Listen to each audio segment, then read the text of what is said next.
we should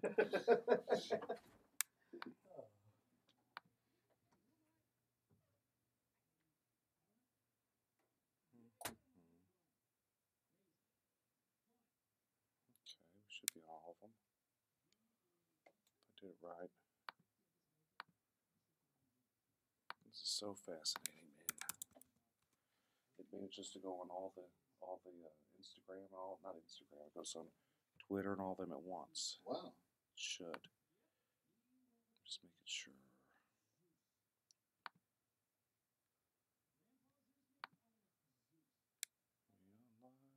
We are live right there. We're live on Facebook and all them. All right. Hey, folks. Live. Just put your comments. What you guys want us to talk about? We have some topics. If I can talk, we've got Ray Black here today. He's a fantastic candidate for a judge. Hang out in the back, and it's going to be a good show. We're going to be starting about 10 minutes. A lot of interesting stuff going on with HISD. Just a lot of good stuff going on. Sylvia Garcia. Oh, man. Touchy Sylvia. Hoo-hoo. Don't want my kids around her. Let's see. Let's see. See if I get that going too. Not going on what? Goodness.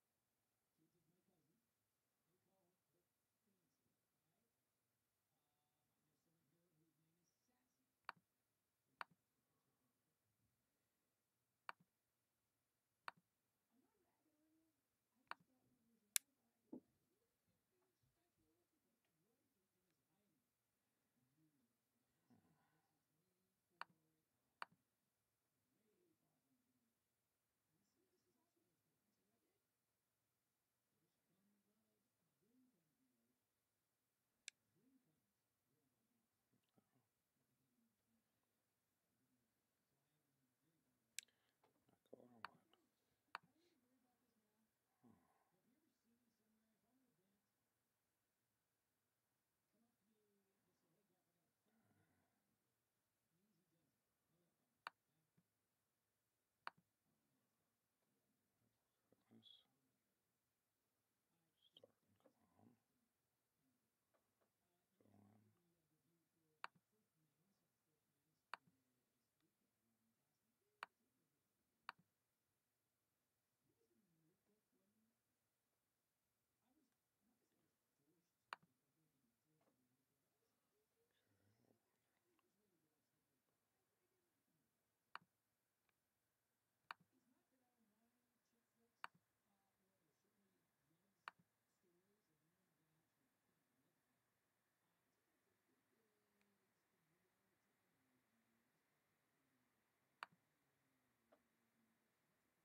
We get breaks at between 14 to 18 minutes, somewhere in there, and then again from 33 minute and 39 minute to 43 minute, and then again 48 minutes.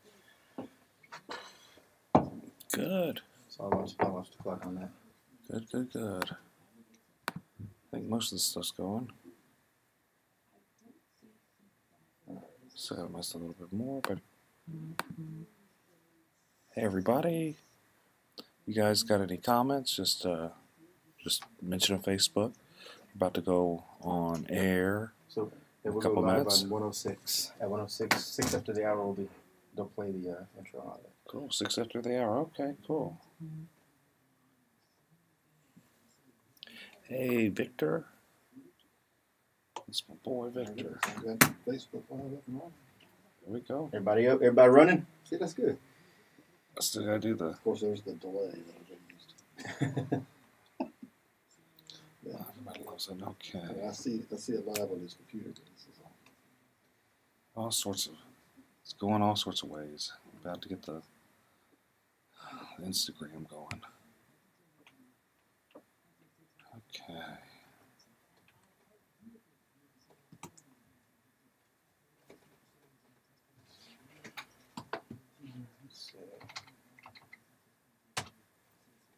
Oh, I never can remember.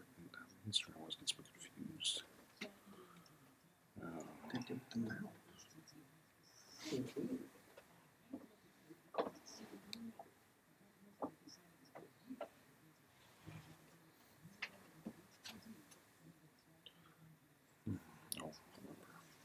Oh, of course. It's always right in front of my face.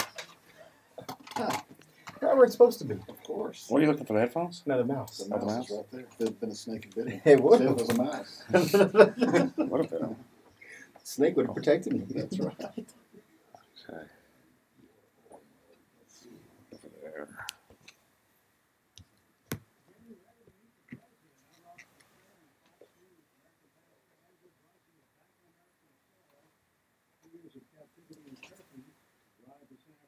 All right. We're live on Instagram. Well, actually, it's becoming live on Instagram, Twitter, Periscope, Twitch, Facebook, Twitch, that's the one, man. Twitch. I've never heard of that. What is that? That's Makes me- Michelle Malkin's thing. She's makes the me one who twitch started a that. Wow. Okay. So that's how she got famous, was from there. Ustream, iStream, we all stream. Ice cream. I don't know. Mm. Okay. Oh, let's see what everyone's saying. No. Everyone's still checking the connection.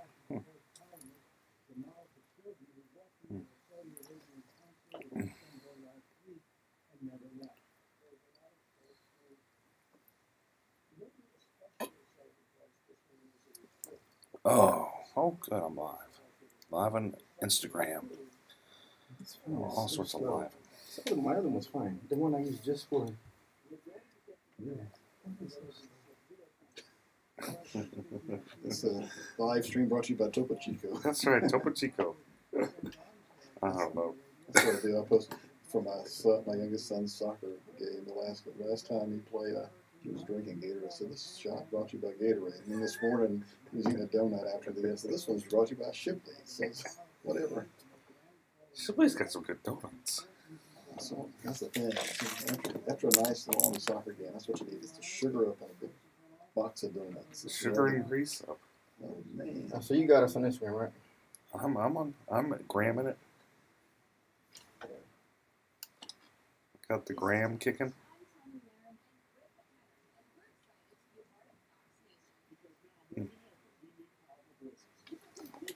Oh, so touchy Sylvia. Dude, another Gabby Garcia. That's becoming everybody Garcia politicals. That's their name, man. I'm just, I got a rash. I got a rash. Dude, that's disturbing, isn't it? Have you read that? Have you read I the? did. I read it. It was like 3-page affidavit or whatever it was. Yeah. But the first page was bad enough. Then he just went on and on and on. That's not good. Not good at all. Hey guys, y'all there? All right, just make sure if y'all haven't tuned in yet, 9:50 a.m. KPRC, or find us on the iHeartMedia radio station online on your app. Or you can just tune in on Facebook and ask us questions. If you want to call in, the number is 713-212-5950. It's myself, Eric Dick, What's up?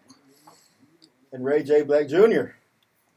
So it's going to be a fun day. A lot to talk about. Juicy topics. Juicy topics. As always, if you haven't get your nutrition in for the day, make sure you check out Bragg's organic apple cider vinegar drink. The apple cider vinegar and the honey. This one's I'll tell you, I tried this other one called Vitec earlier this week. It was okay. But this one, I'll tell you, man, it's good stuff. Get your daily dose of apple cider vinegar, especially if you're on the keto. Really accelerate your program. They sponsoring the show? Oh, but they helping, man. This stuff's good. They need to be sponsored the show. But if you like the non-apple cider vinegar, then Topo Chico. There you go. Natural mineral water, straight from the lands of the South. But I'll tell you this, and as always, you know, regular drink of water does the trick too. But just got done with softball practice. I'm a little hot, so we got to nourish your body. So I'll try the vinegar stuff. It's rough. You take the vinegar just by itself, man. I tried to mix it with stuff. It's never a good acquired taste. It came through. It doesn't matter what it is. You mix it. You taste that first. I actually like the vinegar. I actually like it. Like I take a Just shot. by itself, That's yummy. Take a See, shot. this That's one right good. here, they have, like, Bragg's has a couple different flavors. This one right, oh, I got the wrong one. Guys, I apologize. I didn't mean to get the one with honey.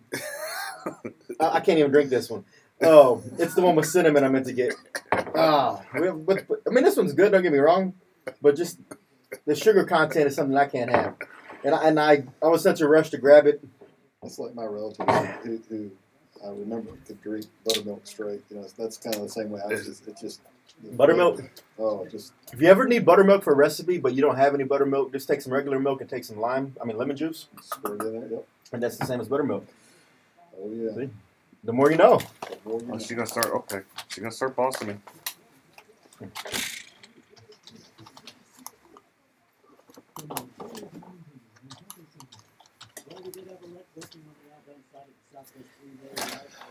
Oh.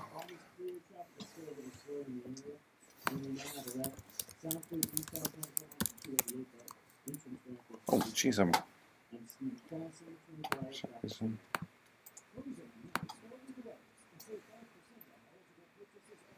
Why am I logged in as KPRC? But okay, fair enough. I don't know if I have Instagram on this other phone. Probably not.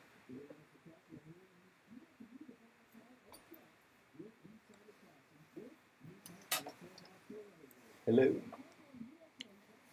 All right, let's see. All right, get ready. Here we go. Oh no! Oh no!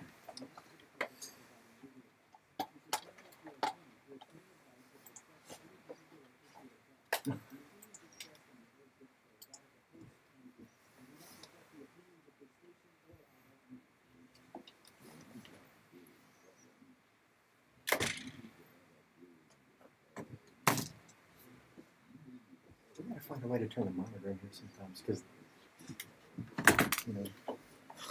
Huh. Y'all heard that? You hear that? Yeah, y'all heard that? Y'all need to contact your lawyer before you're listening to this show. It's so spicy. We got so much juice going on today. You better just pull over, call your lawyer right now, and ask him.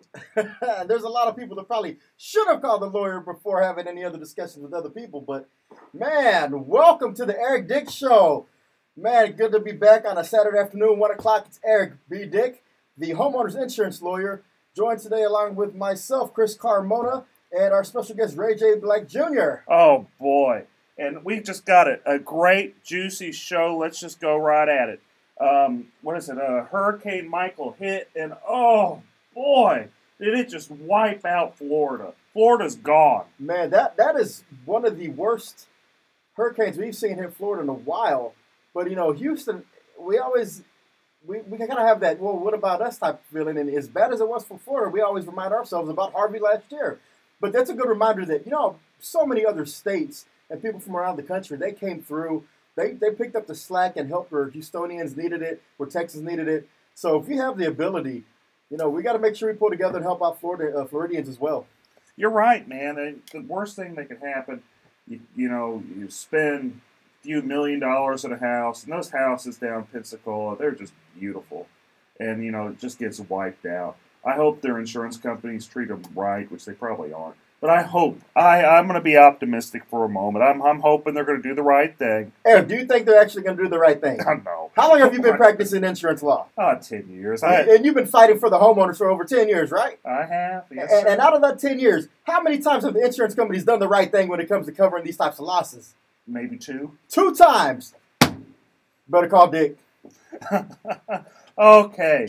So, we know Hurricane Michael hit, but we got a lot of other hurricanes brewing in local politics. Man, which one do you want to start with? The firefighters versus the mayor? I think we need to talk about the firefighters versus the mayor. We got to bring our probate judge in on this to get his opinion. Yeah, because you know what? That is an important thing. Our special guest today is attorney Ray J. Black Jr. He's also running for probate judge in court number 2, I believe. That's correct. In Harris County. Now, how important is the probate court system in Harris County? Well, the probate courts, technically a court of last resort, if you will. I mean, that's the last place everybody goes, right? and when people do pass away and they have some types of defined benefit plan, such as a pension, we see with the firefighters, that can sometimes be litigated in the probate courts, correct? Absolutely. Anything that's related to an estate of a firefighter passed away, that's something that absolutely would be litigated potentially in probate court. Right. I mean, so with this, the importance of the probate courts, the importance of firefighters, Eric, give us a rundown, man. What's going on with the fight between the mayor and the firefighters? Oh, Sly Turner? Sly. He's a sly man, isn't he? Well, he wants to have his cake and eat it too. I mean, he's what the firefighters, what my people say, they call him Turncoat Turner. He begged them, oh, please, guys, you guys need to support me because that old bad Bill King, he's going to take it all from you. He's gonna, really throw you right under the bus. And lo and behold, the first chance old Sly got, he just threw those poor firefighters under the bus. He thinks that making $27,000 is just fine. Now, from what we know, is Houston's not on par with the rest of the major metropolitan cities across the country in terms of firefighter pay, are they? Not even close. Just starting off, you make $27,000 being a firefighter. And I mentioned that because if I ever stroke out, right, which I'm hoping I don't stroke out, don't want to stroke out, hoping I don't stroke out. Prayers for Eric Dick. But if I do, I hope the firefighters, they aren't too busy working their spare jobs, falling asleep for working their spare jobs, so they can actually, I want them to be able to be, make an honest living and be able to take care of people. So whenever they're stroking out, they can actually go help them. I mean, isn't that a novel idea? It is. I mean, I think all of Houston heroes should be adequately compensated. Mr. Black, what do you think? Well, unfortunately, what I've seen and just going out and about campaigning is this issue has pitted the police officers against the firefighters, which is unfortunate because they both serve our public at large. And we need both adequately equipped and adequately compensated. And so it's unfortunate that you've got this issue. And I've seen statistics like you've mentioned, Chris, where our firefighters don't compare well with other metropolitan areas. And I don't know what the answer is, but it's unfortunate that it's turned out the way it is, where the two groups are at each other and on an issue that you would think would be something everybody could come together on. They should. Whenever I ran for mayor, and I took the playbook from Rob Mossbacker.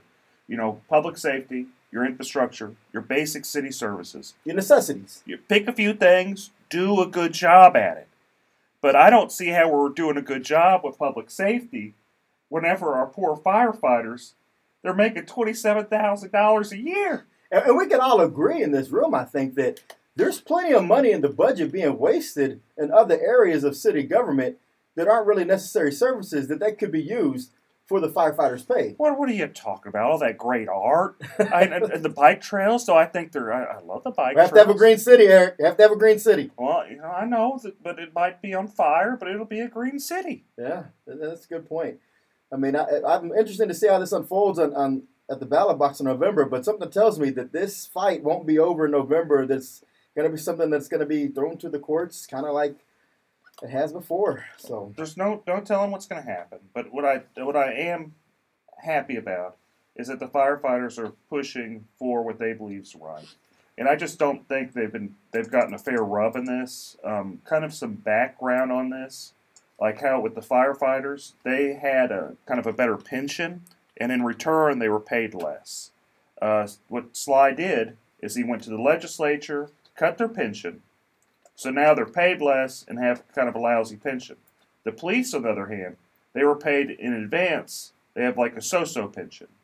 So, really what's happening is the city's, it's overspending, and it's trying to basically steal firefighters' money out of it, and they're kind of trying to have their cake and eat it too, and it's morally wrong. I don't see where it's not right. So. And so if we have any firefighters out there, anybody who supports this or is against this Prop B initiative, give us a call. Let us hear what you think. 713-212-5950. But that's not the only thing that's hot going on in the city of Houston right now. It's a bombshell just released. The Me Too movement is back, and apparently Sylvia Garcia may be involved with that one. We'll talk about that more. Oh, boy. Man. It is juicy. Don't go anywhere. You're going to hear about Touchy Sylvia soon. We'll be right back on the Eric Dick Show.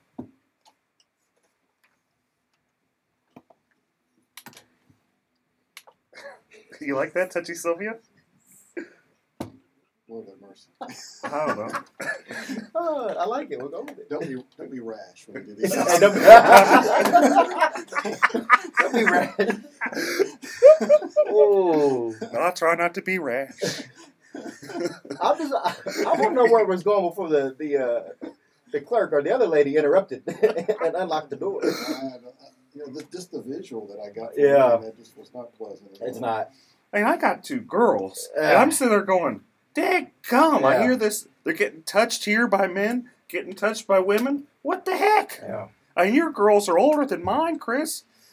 And now I got to tell them to watch out for both. Watch out, man! I've been overprotective on these boys out there. Now I got to watch out for the other side. I didn't think that would happen. I didn't think you'd be running around. Oh, you want to see my rash? Well, I'm not a doctor. Well, you want to be my doctor today? Oh man, that's crazy, man. Oh, how about the stuff with Jolanda, like HISD? Yeah, hey, I got that. We'll finish the Garcia stuff, then move on to the HISD stuff. We gotta get both Garcias. So I don't know the Jolanda stuff. so HISD removed the interim superintendent this past week, and they said it was all just right down race lines. Blacks on one side, Hispanics on the other side, and they put back in Abe Savada, and I guess he was removed a long time ago. He's a former superintendent, and Jolanda's like, it's all about race. And I'm shocked because it's all a bunch of Democrats. Yeah. So are they saying that Democrats are racist? Yeah, so that's how we got to talk about it. That does seem very dude. odd. I think it's this Democrat momentum, our alleged momentum. It's just crumbling, man. I think the Republicans may sweep now. I was a little. I hope you're right. I think it was a little iffy before. I was getting pulled under this morning that they're still sketchy. It's not in the clear. We gotta talk about Emmett too. Emmett's move, which is Emmett with the we'll tie that in with the HIC about the Dems and Pubs, and then going to Emmett. Yeah, and then going with Emmett. I see Emmett's play. Actually, I don't think it's a bad play. He's trying to break the street party vote. Dude, the Dems are crumbling, man. They are literally crumbling. I mean, how can you? It's all self-induced. It's all self-induced. Well, to be fair, the Beto is pretty much self-induced from Ted, kind of not being sensitive enough. Whoever has these signs out there that says "Beto, stop texting me," I think it was Pyro Pack people, great, good guys, man. But that was just not a good idea because all it does is give Beto some more name recognition. You're driving by, you don't know what says Beto. It says Beto. So it's I know. I told him that too. Yeah. That Beta Pirate Pack. Yeah, that's what they're doing. All right, they'll come back in about 25 seconds.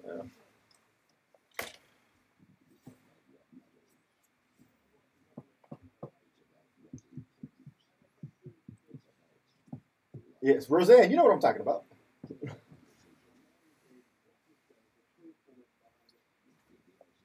Hey, but they were trying. All right. Did you pull over? Did you talk to your lawyer? Can you tune in now? Is it okay? You guys clear it? Because I'm telling you, it's about to get really really juicy.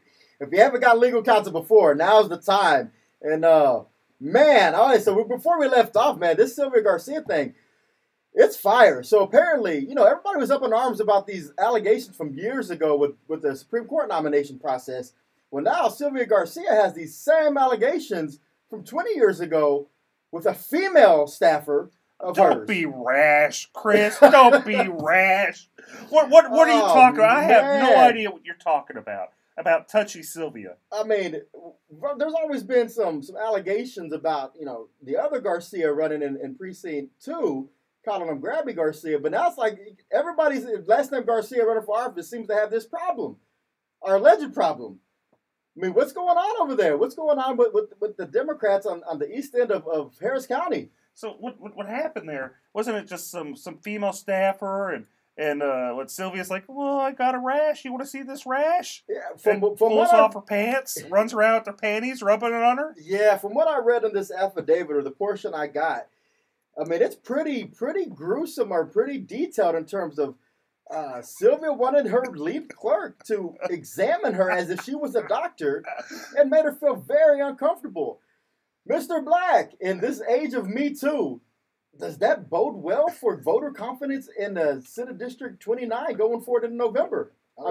Congressional District 29, sorry. I would think not. I mean, with this Kavanaugh stuff in such recent times and the new standard that's apparently out there with how we deal with accusations, I can't imagine this being a good thing for Sylvia Garcia or anybody else that's facing such interesting allegations. So does she need Eric? Does she need to step down or resign, because that was the Democrats' main thing against Brett Kavanaugh? He can't be a public official. He can't be anything on the Supreme Court because he has these allegations. So do we now hold that standard for Sylvia Garcia? I wish, but it's probably just like with Sheila Jackson Lee. Her constituents just don't care. If she wants to go around touching some girls, well, that's just touchy Sylvia. That's what she does. And that's, unfortunately, you have another person, you have Congresswomen, Sheila Jackson Lee. She does all sorts of crazy stuff, and she gets voted in every time. Yeah. So you're also going to have her counterpart, touchy Sylvia Garcia, run around chasing women. Well, Philip Aronoff, who's running against her in this November, he's going to have an uphill battle on this, but at least that's something he may want to use as an arsenal when he's talking to voters that, hey, I don't have any allegations of people, touching people inappropriately, and so if that's something that really moves the Democrats, maybe that's something he needs to focus on. What Philip should at least say is, whenever you are going around her, just don't take your girls, don't take your kids. and that's a valid concern. I mean, I know we talk about it loosely, but I mean that's a valid concern because these allegations, in the affidavit, says it wasn't the first time, and there were multiple other occurrences and instances. So the Dems are going to have a problem with that going forward. What else is interesting about Sylvia Garcia's race is that it's set up where a potential Republican could take that spot next year and during the special election. So Sylvia Garcia is just she's ran for office so many times it makes everyone in this room just look bad. And because we have not been nearly as active in running and losing elected offices as Sylvia Garcia has. Yeah. County commissioner, with state City Senate, Council for a while. City Council, and now U.S. Senate. No, not U.S. Senate, U.S. House. Thank the Lord she's not running for U.S. Senate. Not yet. Give her a minute. I mean, that's just one, internal debate, internal conflict they're going to have. The Dems are going to have this November. Another one that's unfolding in front of our eyes we've seen this week is HISD, Houston Independent School District. Eric, what's going on over there? What I always find amazing is the level of just problems with HISD.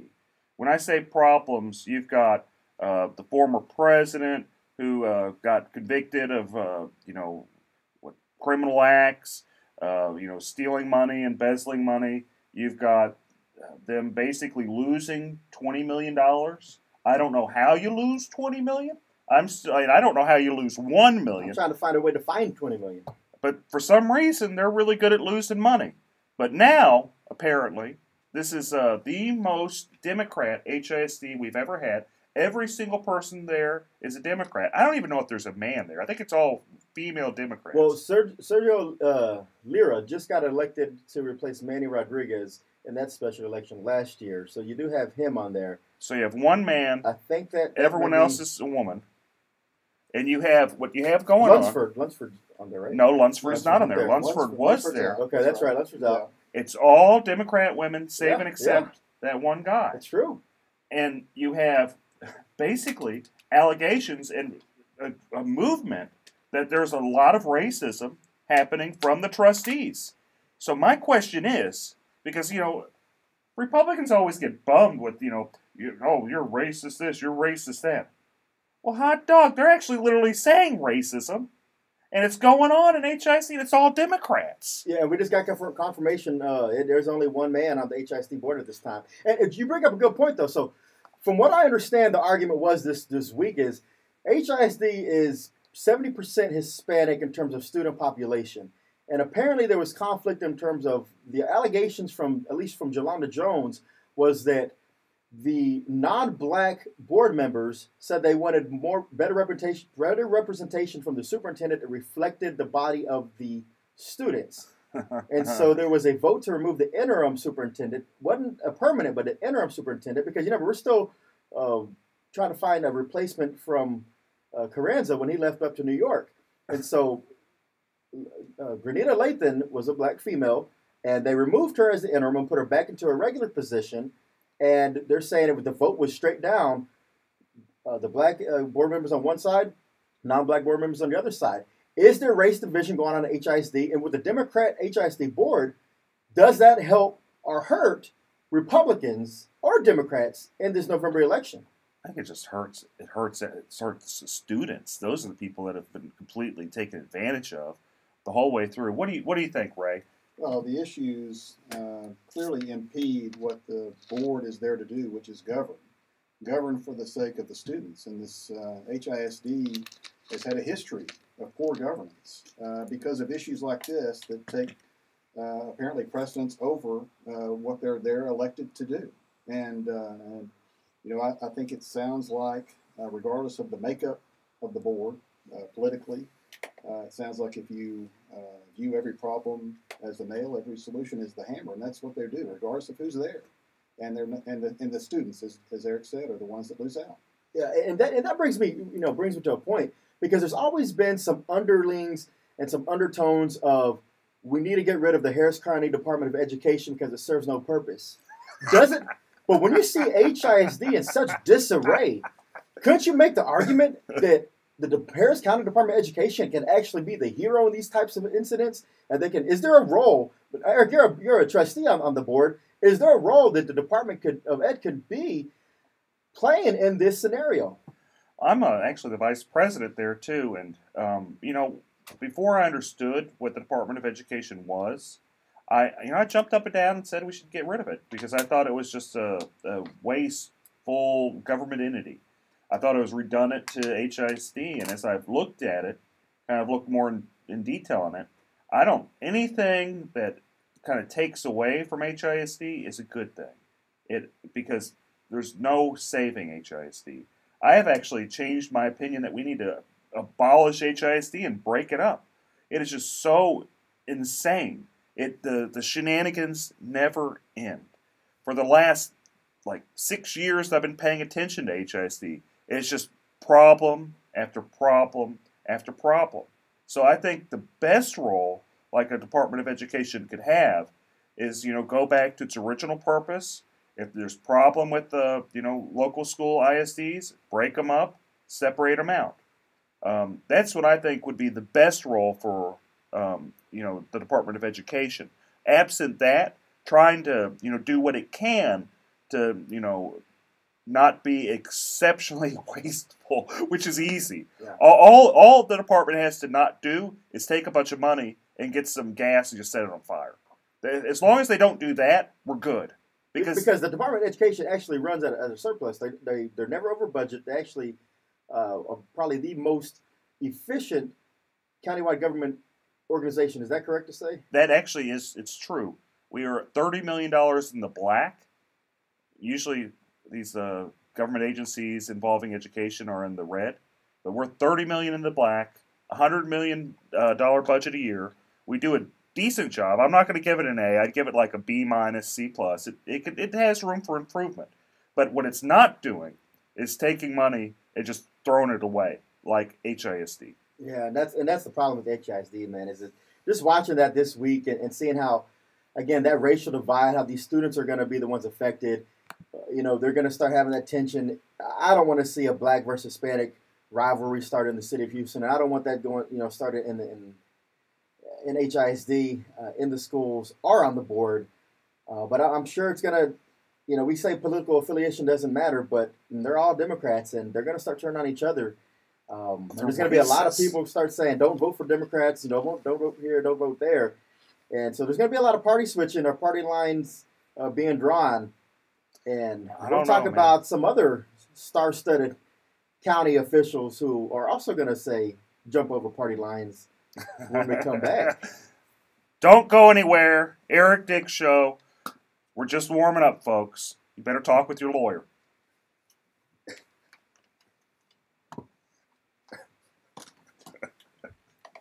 Don't be rash. I had to Oh, that's great. I had to do that. Hey, we're pretty creative to be able to weave all this in and out and make it all relevant. I actually, I thought, listening to it, it's listenable. It's not I'm glad that we're more positive, or at least humorful than. Yeah, we're not bash like some people always are. It's exhaustive. All right, so we'll come back on around 33. Yeah. Am I doing okay? Oh, you're doing great. You're doing great. Your time to shine after Emmett. I have no idea what I'm doing. Just talk about. We can just go over the basics about what's a good judge, what's a bad judge. Ex-party communication, bad. Yeah. We've had some of that happen recently over in Brazoria County. There's certain let's just go to the basic things you're supposed to do as being a judge. You're just supposed to be fair, listen to everybody. And this is one of the most sensitive times in their life. Well, actually, not in their life, it's in the beneficiaries' lives. Mm-hmm. It's a stressful time. It actually can be nastier than family law because people get weird around money. And there's a whole lot. Yeah, the problem. I mean, that's like law. You're fighting with your money. But you're fighting with somebody else's money. Yeah, and it's probate's the dirtiest of all of them. They really are. It is the dirtiest of all. If I wasn't doing insurance law, probate law is pretty dang entertaining. Yeah. It's pretty you see some stuff there. Well, you got the one with the Anna Nicole Smith one was the classic one. That was in the court I'm running. And then he hopped on that somehow with the family was the grandmother, right? Anna Nicole's grandmother, or who was it? Oh no, who was it? Give me a second. You somehow got involved in that. I did get involved in that. It was a defamation suit against. Roseanne, to answer your question, it was allegations. Geez. So the allegations are out there. I don't know a defamation suit. Whether or not it happened or not, but it's allegations.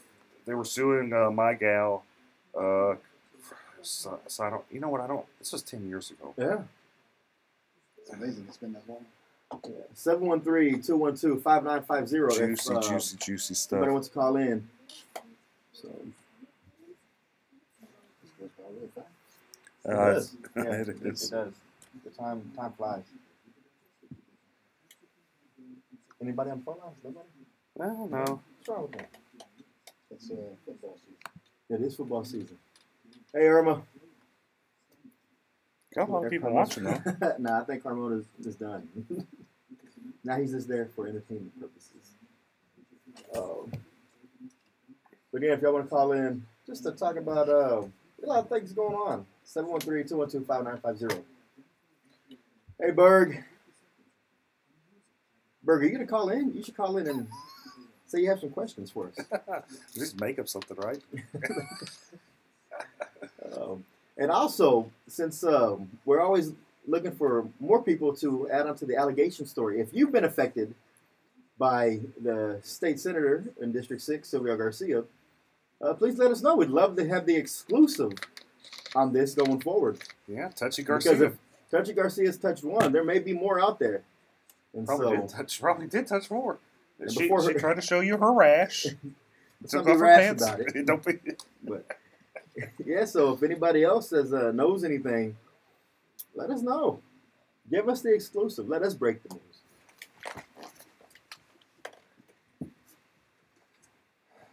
Man, Chris, I got this really bad rash on my leg, and I don't know. You wanna see it? No, you know who doesn't need to see it though is your lead clerk if you had one.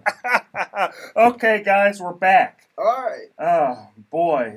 So what happened this week was just giant with Ed Emmett. Old hunker down. He said that.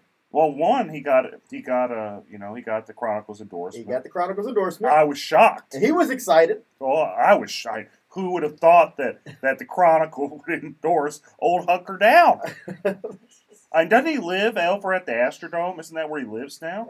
I think he has a personal suite being built underneath. So when we have the next hurricane, he can hunker down in his personal private villa. He loves that Astrodome. So anyway, who doesn't he love?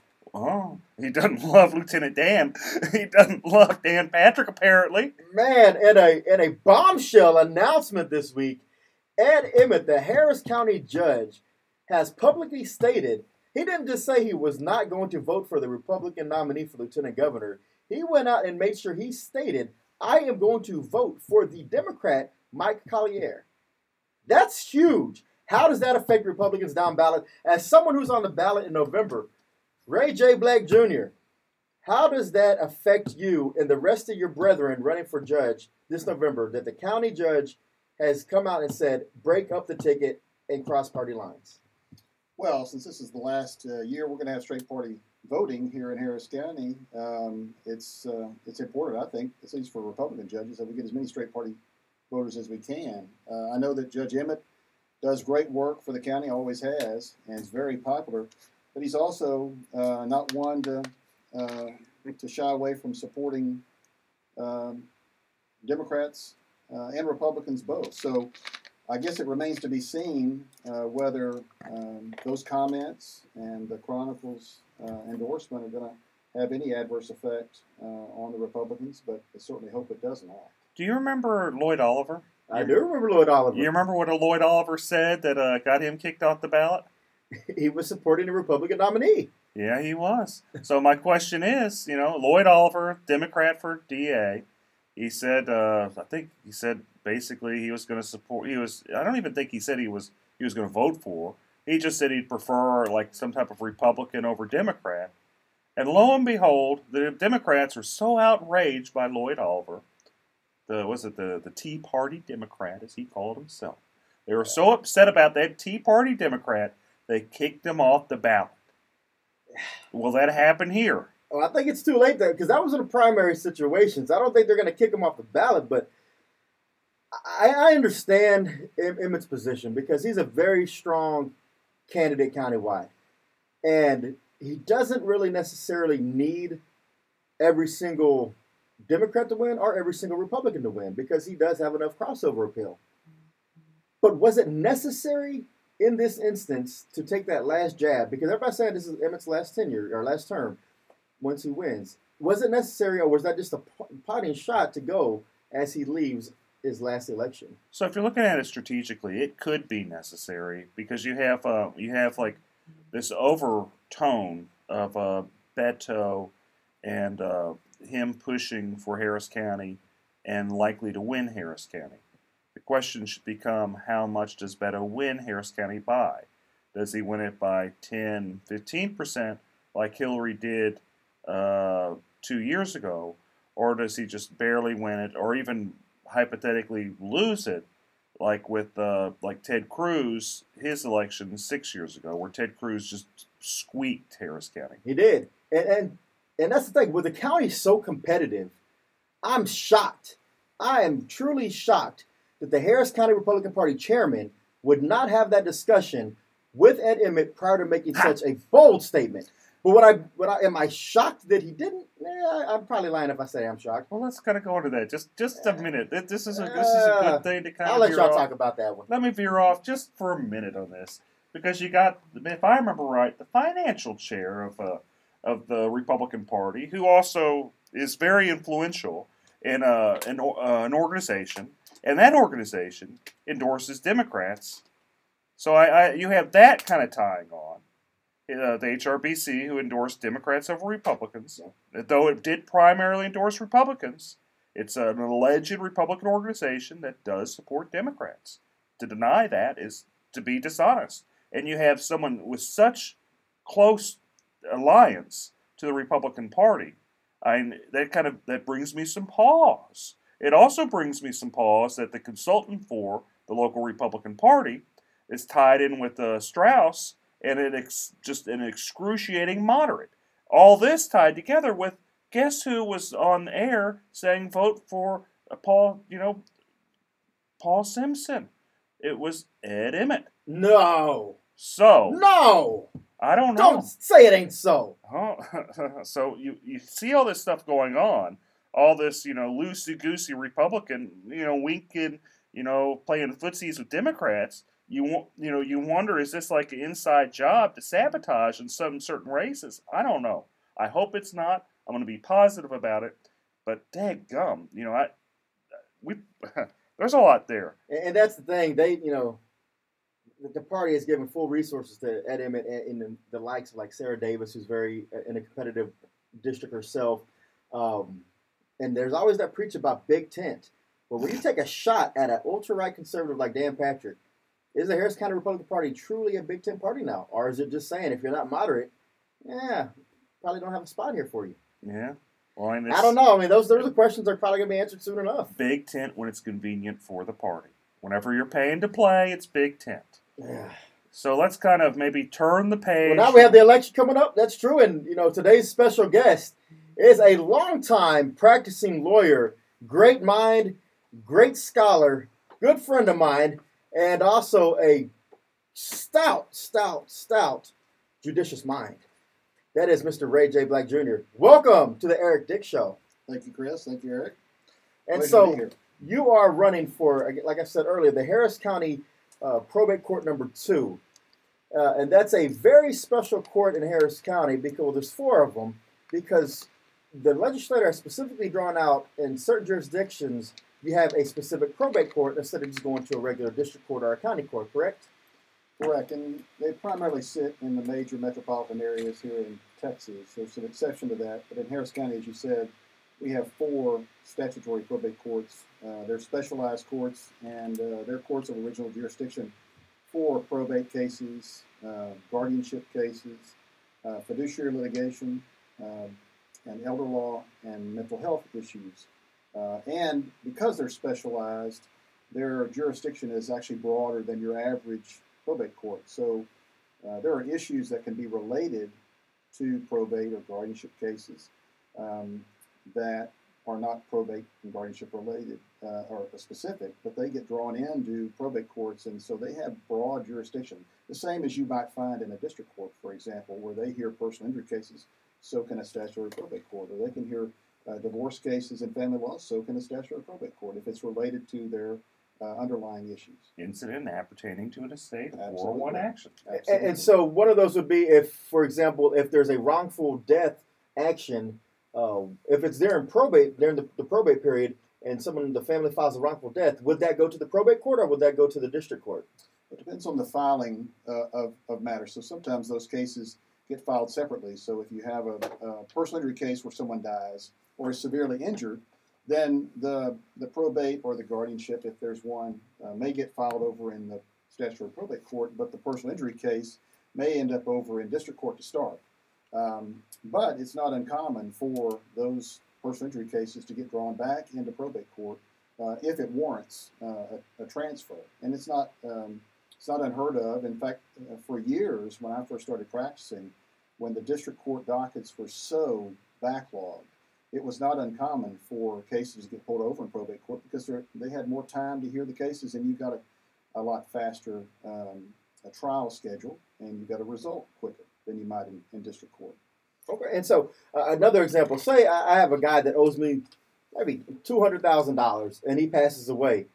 I mean, I'm sure I still want to collect my money somehow. Where do I go and file suit to collect my money from that estate?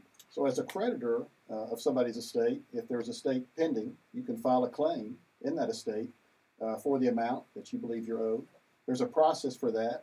And so it's important, as Eric says all the time, you need to get your lawyer involved. But it is a very complicated process at times. The probate system is statutory in nature. There's a huge estates code that your average lawyer, I think, can even be intimidated by because it's just so much to wade through when you have issues like that. But that's where they would file it in the probate court in the estate. Or if there's not one pending, they can even open an estate for that deceased person as the creditor, and they can proceed with their claim that way. I just note that the probate code is it's exceptionally complicated. And I think complicated's the best way to explain it. Because you have some parts of the law that say one thing, and then lo and behold, you got other parts of the law that say something completely different. So you've got Almost contradictory. It is contradictory. So it's difficult, I'd say, for the average lawyer, probably even difficult for the average probate lawyer to understand probate law. And I'm so happy we have you here today, Ray, because not only is he just a nice guy, which is really, really, really important for being a judge, Ray actually understands the law, which is rare.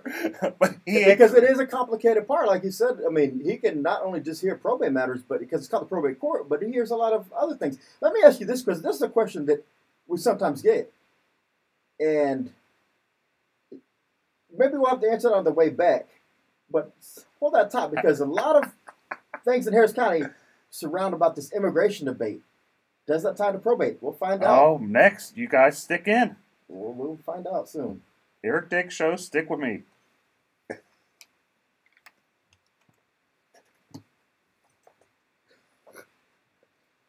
So what is the question? Oh, yeah. Okay, so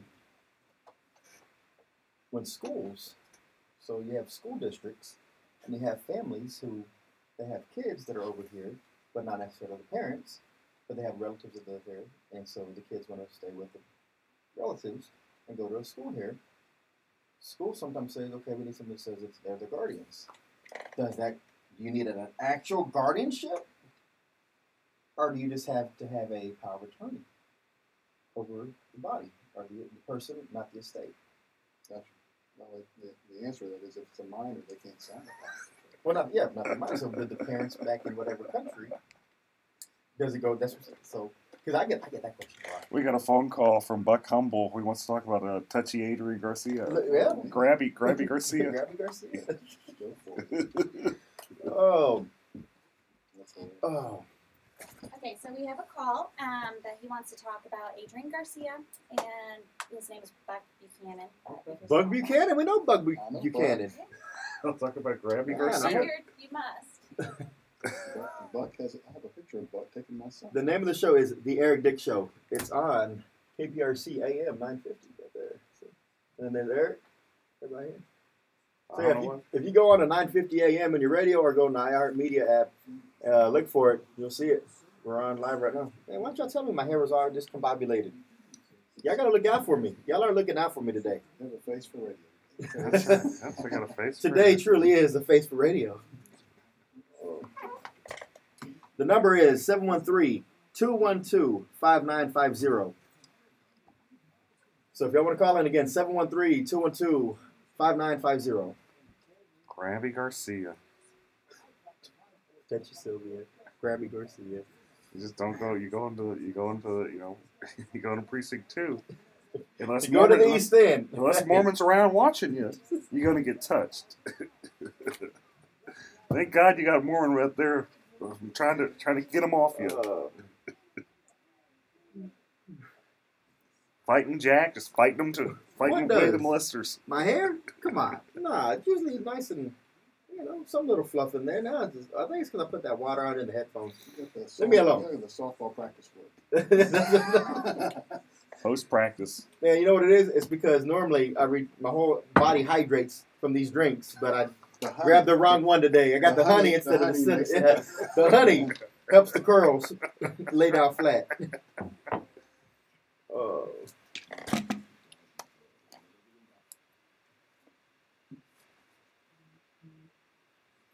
Okay. Okay. Yeah. 10 I hear seconds. So Buck comes on.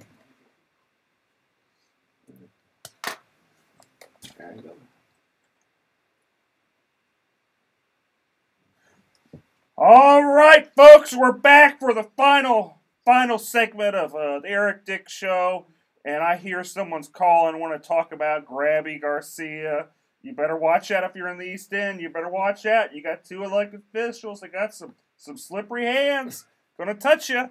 You there? You there, Buck? Hey, man, what's going on? Welcome to the Eric Dick Show. Please.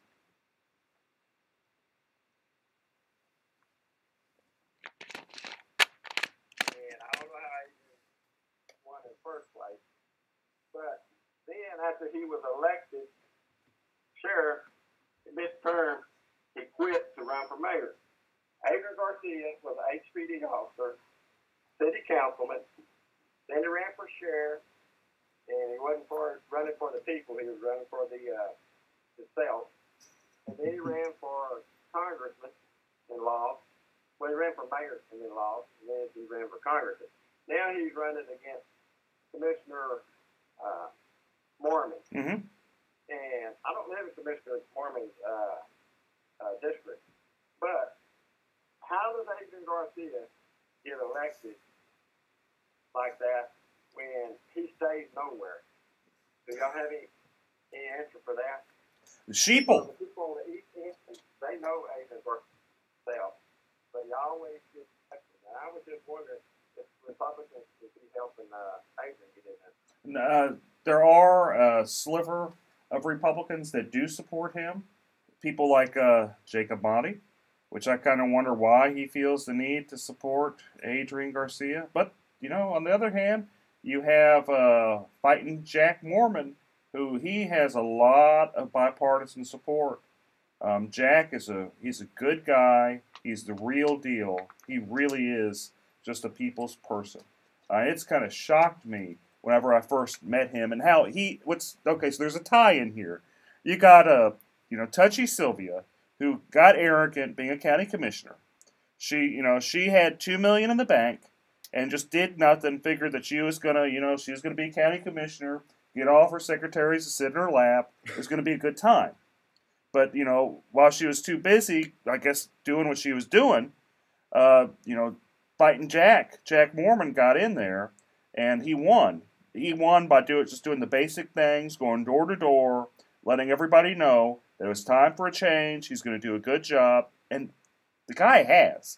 He really has done a good job. I don't see him losing Precinct 2. I just don't see it. He has run such a tight campaign. He's been everywhere. If you're in Precinct 2, you're going to walk around. You're just going to see him just driving by. That guy is everywhere in Precinct 2. If there's just like a bike show, you're going to see him there. He's everywhere. And so, Buck, to answer your question, I mean, Adrian, got elected in, I think it was 2008, first as sheriff.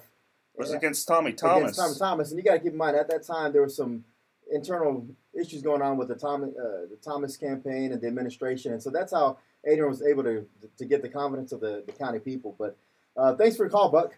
Let's move on to Jim. You there, Jim?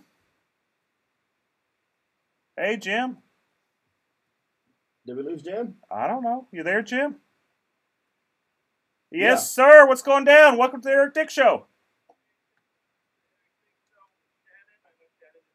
I love y'all's and I continuously support.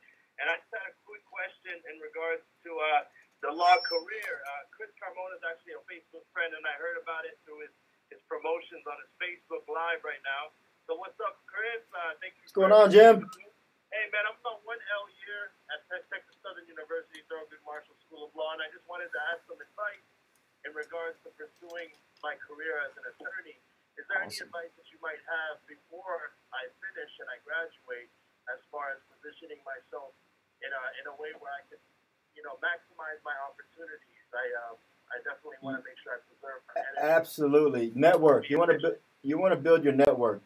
That's the best thing you do. I know a lot of people are going to focus on getting good grades, make sure you're at the top of your class. And that's important to make sure you pass, but your network is going to be the thing that makes you successful. And another thing, get politically involved because law and politics go hand in hand. And one way or the other, you're always going to be involved somehow. And the more you know, the more people you know, it's going to enhance your network. But it's also going to give you brighter minds to surround yourself with. And it's going to surround yourself with people who actually make decisions once they get elected on the bench. You know, you'll have that opportunity to know their mindset because you converse with them, you hang around with them, and you network with them. So build your network. Also,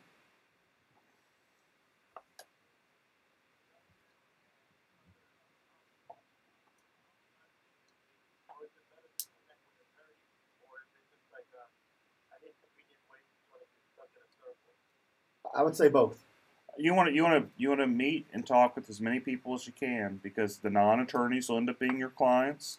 The attorneys you'll end up dealing with, they'll be friends, they'll mentors, mentees, just people that you pick each other's mind because cool, man. Thank you. Don't forget your classmates too, because those are people you're going to continue to network with the rest of your career, and you don't know what they're going to do as they progress through their legal career, and you're going to touch base with them for years to come. And you talk about the network. One of my friends, I'm involved in Young Republicans across the country, and one of my network people, Matthew Gilson, just joined on my live feed. And, I got people in New Jersey, California, Omaha who referred. So just make sure you build that network and don't just stay local. Build your national network. So thanks for the call, Jim. Hey, so thank you. Hey, we have Ahmed. Hey, man, what's going down? Welcome to the Eric Dick Show.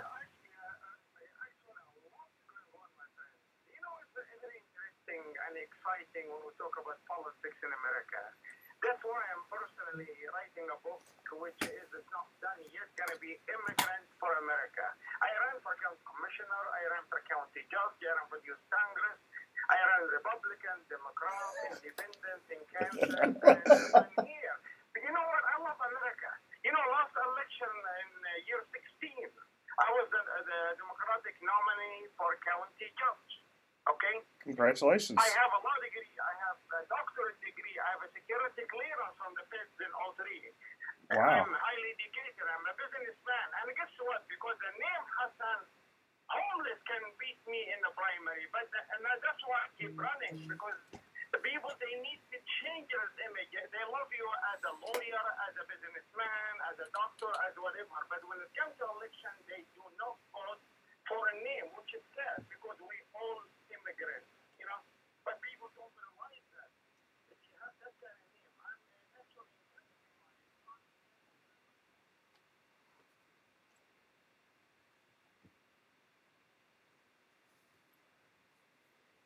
All right, thanks for the call, man. Thank you. We'll keep that in mind going forward. We have to make sure we just look past names, and we appreciate the call. We really do, man. And sometimes, thank you so much. And we're sorry, we're running out of time.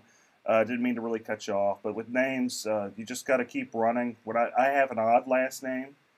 Some people consider it a lot of different. A lot of different people have different opinions on it. Yeah. And so, again, one last question in terms of probate. While we have Ray Black here, does immigration in any way play a role in the probate court, especially in Harris County? There's always that the issue of immigration that pops up one way or the other. Does that play a role in the probate courts? And if people are parents from another country want to send their kids to Harris County to live with a relative, do they need to go through the probate process for that? Well, it depends. If the school district, which oftentimes needs someone with some legal authority to speak or make decisions on behalf of the child who may be here, you may actually have them ask that a guardian get appointed for the minor to have some legal authority to make decisions for them. And if that's true, then of course the probate courts are the place to go. That's where we do guardianships, and we do them for everybody who is fitting in the statute as someone who's, as they claim, incapacitated. But being a minor is part of the definition of being incapacitated. So they fit into the system.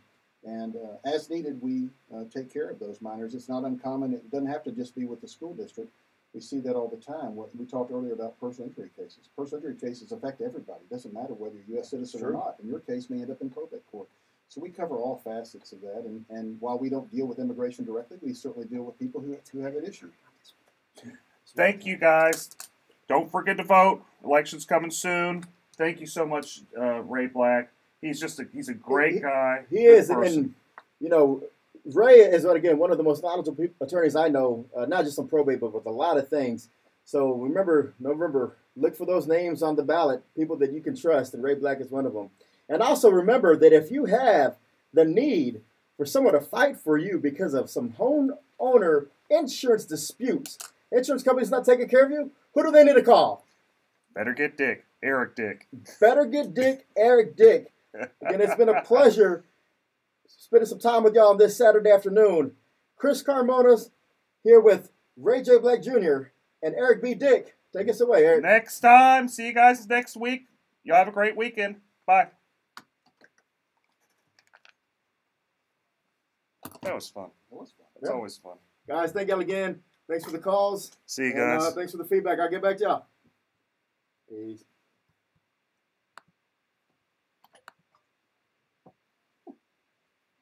It goes by fast. So, Yeah.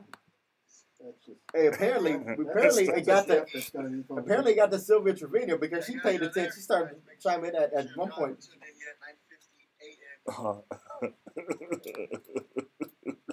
That was a good one.